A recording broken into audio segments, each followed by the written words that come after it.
Tartu, welch wunderschöne Stadt.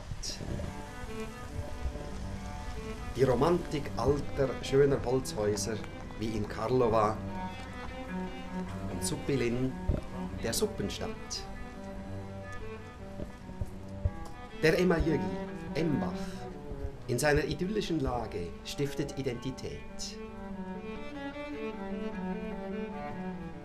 Die Sängerbühne, wo alle 4 Jahre Tausende zusammenkommen, um gemeinsam zu singen.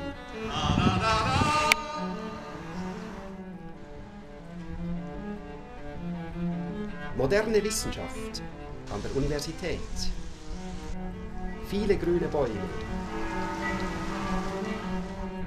Lebendige Geschichte und eindrucksvolle Monumente.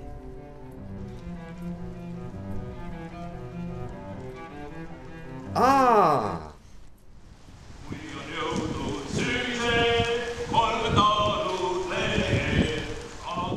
Und natürlich nicht zu vergessen das Wichtigste. Studentenverbindungen. Die singen gerne, so wie ich. Tartu kannab mehed, rinnast tõuseb vägev viis, tuulest õhku kantud, talle vastab.